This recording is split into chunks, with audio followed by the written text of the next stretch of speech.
بسم اللہ الرحمن الرحیم۔ السلام علیکم ناظرین، مملکت خداداد اسلامی آج کہاں کھڑی ہے اور عنان اقتدار جن لوگوں کے پاس ہے، چاہے وہ اسٹیبلشمنٹ ہے یا پی ٹی آئی کی حکومت ہے، وہ کیا چاہتے ہیں؟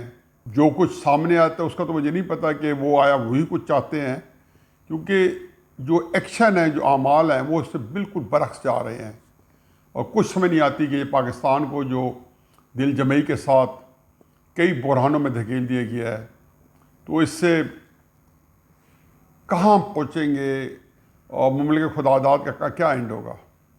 آیا یہ سسک کیڑیاں رگڑ رگڑ کے ہمارے حالات خراب ہوں گے، یا یکدم ایک زوردار سور پھونکا جائے گا اور ایک دھماکہ ہوگا اور خدا نخواستہ ہم اجتماعی طور پہ ایک یکدم جو ہے وہ غرق ہو جائیں گے؟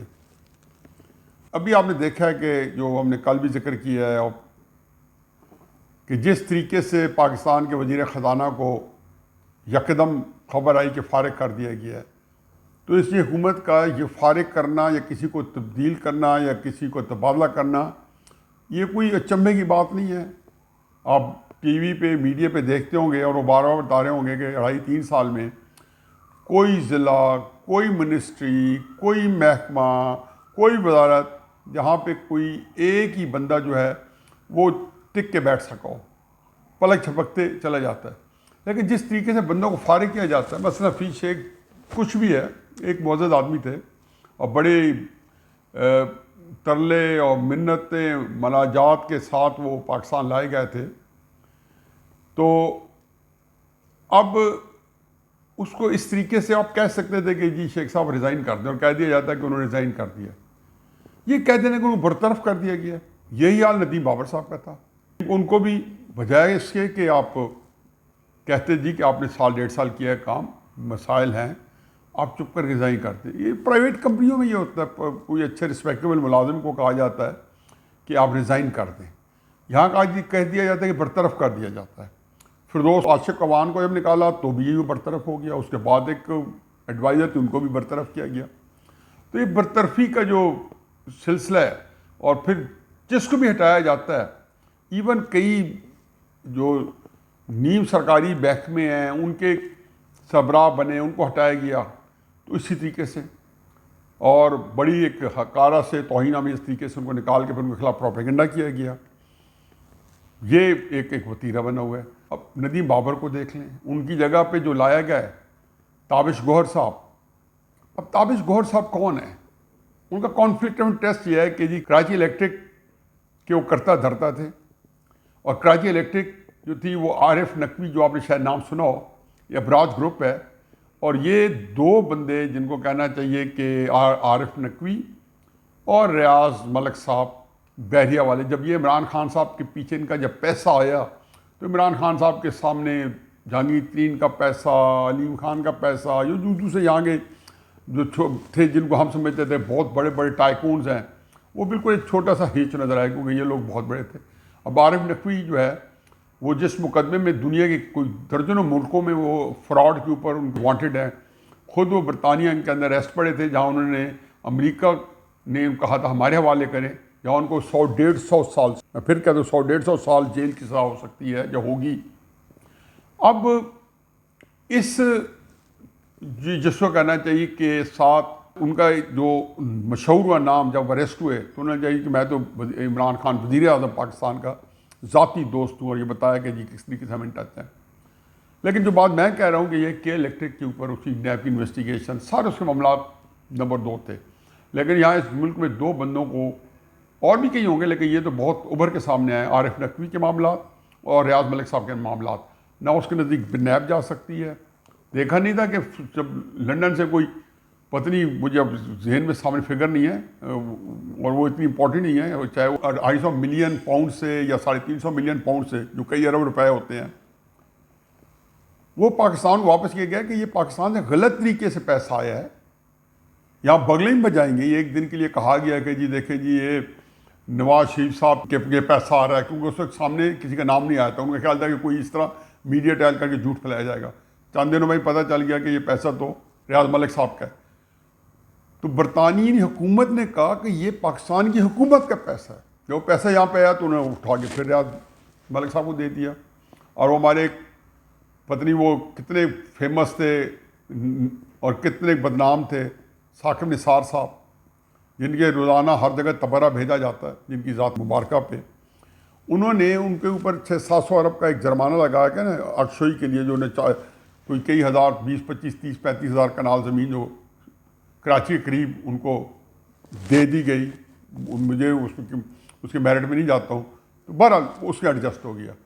اس طرح براج جو تھا ان کا کے الیکٹرک کے اندر بہت ہی ڈوبیس لین دین تھا، لیکن کوئی اس کے اوپر نیب شیب انکوائری بھی تو کچھ نہیں کر سکتا. لیکن آپ کانفلکٹ آف انٹرسٹ دیکھیں یا مفادات کا ٹکراؤ دیکھیں کہ اسی تابش گور کو کے الیکٹرک سے اٹھایا اور آ کے اسی انرجی کے اوپر ایڈوائزر بنا دیا. اب یہ کہاں سے ان کے ڈانڈے ملتے ہیں، اب یہ بحث جو ہے یہ بالکل یہ سطحی ہے. لیکن عملاً یہ ہے کہ اس صورتحال کے تحت عمران خان صاحب کی حکومت کی یہ چھوٹی چھوٹی مثالیں ہیں، مگر سارا گورننس کا نظام جو ہے وہ تتر بتر ہے. اب مجھے اس میں جو سب سے زیادہ تکلیف دہ صورتحال ہے وہ یہ ہے کہ پاکستان کے ساتھ وہ وارداتیں ہو رہی ہیں جو پاکستان کی سیکیورٹی کے لحاظ سے پاکستان کو انڈرمائن کر گئی ہیں. کشمیر کا تو آپ کو پتہ ہے کس طریقے سے کشمیر گیا، اور پھر ہم نے اس کو بجائے یہ کرنے کے کہ اس کے لیے کوئی حکمت عملی بنانے کے، بھلے سے ہم کمزور صحیح، بھلے سے ہماری اکانومی کا باجا بچ جائے، لیکن ہندوستان سے دشمنی تو ہم نے رکھی ہوئی ہے، اس کے لیے ہم نے پورا نظام بنایا ہوا ہے. تو ہم اس طریقے سے وہ کہتے ہیں نا کیپیچولیشن، بغیر لڑے ہتھیار ڈالنا. ایک تو ہوتا ہے لڑ کے ہتھیار ڈالنا، بغیر لڑے ہندوستان کا ہتھیار ڈالنا، یہ ایک بڑا کبھی عمل تھا. تو چنانچہ ہم نے اس کے عمل کو ایک خاص طریقے سے کئی دفعہ میں کہہ چکا ہوں، گلگت بلتستان کو صوبہ بنانے کی کوشش کی گئی اور کی جا رہی ہے، تاکہ ہندوستان کا جو عمل ہے اس کے جو کسی طریقے سے لگے کہ بھئی ٹھیک ہے ادھر تم ادھر ہم، اور پھر آزاد کشمیر کے بارے میں بھی بعد میں کہا جائے کہ اس کو بھی صوبہ بنا لیا جائے یا جو بھی صورتحال ہے. اب کشمیر کے جانے کے بعد اب بھی ہندوستان کے وزیر اعظم کا ایک لیٹر آ گیا 23 مارچ کو، پاکستان ڈے کے اوپر انہوں نے وزیر اعظم کو لکھا، لیکن دو باتیں لکھی جو میں پہلے بھی ذکر کر چکا ہوں. انہوں نے کہا کہ پاکستان کو دہشت گردی اور ہندوستان دشمنی ہاسٹیلٹی سے اجتناب کرنا ہوگا. بجائے ہم اس کا ڈٹ کے جواب دیتے، ہم نے ایک ہومیوپیتھک ٹائپ اسٹیریوٹائپ فکرہ لکھ دیا کہ کشمیر کے اوپر بھی مذاکرات ہونے چاہیے. آپ کیوں نہیں لکھا آپ نے کہ جی کشمیر کے اوپر جو آپ نے ات مچائی ہوئی ہے یہ آپ کو بند کرنی ہوگی پاکستان سے بات کرنے کو؟ اس میں کیا حرج ہے؟ آپ کے منہ میں کوئی گھنگنی ہے، آپ لوگوں کو اس طریقے سے دو لگاتے ہیں. پھر اس سے بڑی خوفناک بات یہ ہوئی کہ IMF کا دو تین دن پہلے ایک پورا ایک پریس ریلیز ایشو ہوئی.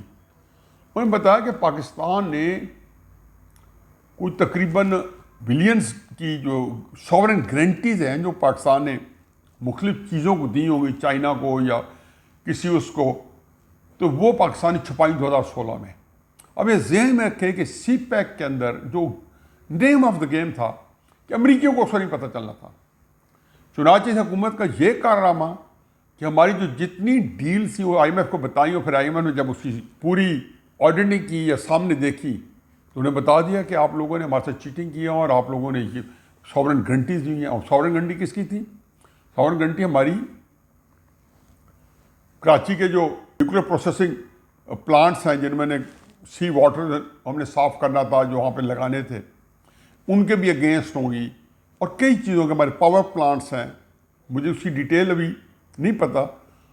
تو یہ آپ نے جا کے اس طرح کے نظام کے ساتھ آپ نے پاکستان کے ساتھ یہ کشمیر کا معاملہ ہو، سی پیک آپ نے ٹھپ کے رکھ دیا، اس کو فارغ کرا دیا.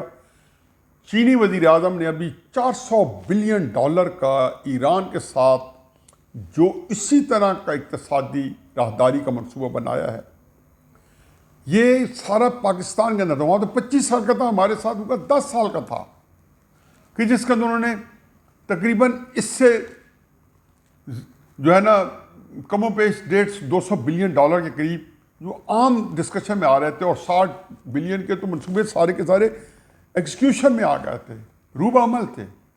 تو آپ نے جا کے وہ ٹھپ بھی کیا اور پاکستان کو مجرموں کی ٹہرے میں بھی کھڑا کر دیا. اور آج چائنا کو بھی ناراض کیا. تو چائنی وزیر اعظم نے جب یہ منصوبہ سائن کیا ایران میں تو انہوں نے کہا جی ایران کی یہ خوبی تو بہرحال ہم مانیں گے کہ ایران ایک ٹیلی فون کال کے اوپر ڈھیر ہونے والا نہیں ہے. اور اس سے بڑا سناٹے دار تھپڑ ایک دوست ملک سے کسی کو نہیں مل سکتا. اور وہ بھی وزیر خارجہ ان کے بہت سینئر آدمی ہیں اور بڑے سیریس آدمی ہیں. وہ اس طرح کی بات بڑی نپی تلی بات اور یہ کٹھی جوائنٹ جو پریس ریلیز ہے اس کے اندر یہ ساری باتیں سامنے آئیں کہ ایک تو منصوبہ کیا, یہاں سے فارغ ہوئے. ہم اس ملک میں ہم سی پیک سے فارغ ہو چکے, کشمیر سے فارغ ہو چکے, اور تو کوئی قابل ذکر چیز ہے ہی نہیں. باقی اسکینڈل ہے, چینی کا اسکینڈل ہے جی, فلاں کا اسکینڈل ہے, بی آر ٹی کا اسکینڈل ہے. ہمیشہ یہ کہتے ہوں کہ جتنے اس حکومت کے کرپشن کے اسکینڈل ہیں پاکستان کی تاریخ میں کسی اور حکومت کے ساتھ میچ کر کے دکھا دیں, میرٹ پہ کسی اس سے غور و خوض کریں.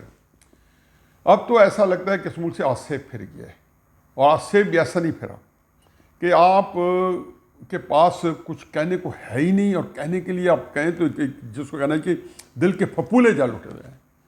وہ امیر خسرو کا نا بڑا ایک پرانا بڑا ایک بہت استعمال میں آتا ہے کہ کھیر پکائی آنگن میں, چرخہ دیا جلا, آیا کتا کھا گیا تو بیٹھی ڈھول بجا.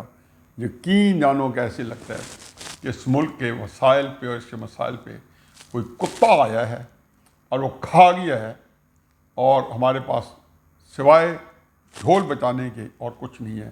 وما علینا الا البلاغ.